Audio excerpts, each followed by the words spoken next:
আমার ভালোবাসা পাবা না। জানি ভালোবাসা পাবো। টুকরো প্রেমের হারানো কবিতা নাটকের রিভিউ। যখন এই নাটকটি ওটিটিতে আসবে সঙ্গে সঙ্গে এই চ্যানেলে আপলোড করে দেওয়া হবে, তাই এই নাটকটি সবার আগে দেখতে চাইলে আমাদের চ্যানেল সাবস্ক্রাইব করে রাখুন। কি জিনিস বানাইছে ভাই, এটা নাটক নাকি আগুন?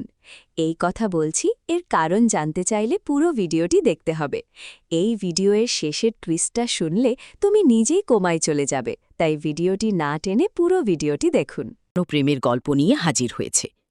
ট্রেলার প্রকাশের পর থেকেই নাটকটি নিয়ে দর্শকদের আগ্রহ তৈরি হয়েছে, কারণ এতে একদিকে যেমন রয়েছে ভালোবাসার কোমল অনুভূতি, তেমনই রয়েছে বিচ্ছেদ, স্মৃতি আর হারিয়ে যাওয়া সম্পর্কের কষ্ট। নাটকটির নামের মধ্যেই যেন লুকিয়ে আছে এর পুরো আবেগ, একটি অসম্পূর্ণ প্রেমের কবিতা যা সময়ের সাথে হারিয়ে গেলেও হৃদয়ের গভীরে থেকে যায়। এই নাটকে প্রধান চরিত্রে অভিনয় করেছেন শাশ্বত দত্ত এবং নিধিকা জাকিয়া।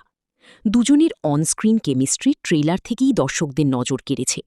বিশেষ করে শাশ্বত দত্তের আবেগঘন অভিনয় এবং নিধিকা জাকিয়ার সংবেদনশীল অভিব্যক্তি নাটকের আবহকে আরও গভীর করেছে।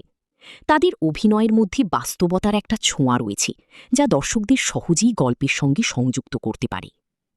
নাটকের কাহিনী মূলত এমন দুই মানুষের গল্প যারা একসময় একে অপরকে খুব গভীরভাবে ভালোবাসত, কিন্তু জীবনের বাস্তবতা, ভুল বোঝাবুঝি এবং সময়ের নিষ্ঠুরতার কারণে তাদের সম্পর্ক ধীরে ধীরে ভেঙে যায়। একসময় যে সম্পর্ক ছিল স্বপ্নময়, তা পরিণত হয় স্মৃতির ভারী চাপা পড়া এক নীরব যন্ত্রণায়। নাটকে দেখানো হয়েছে ভালোবাসা সবসময় এক হওয়ার নাম নয়, কখনো কখনো ভালোবাসা মানে দূরে থেকেও কাউকে আজীবন মনে রাখা।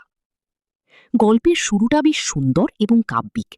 একজন তরুণ কবিসুলভ মনের মানুষের জীবনে এক নারীর আগমন ঘটে, যে তার জীবনের প্রতিটি অনুভূতিকে রঙিন করে তোলে।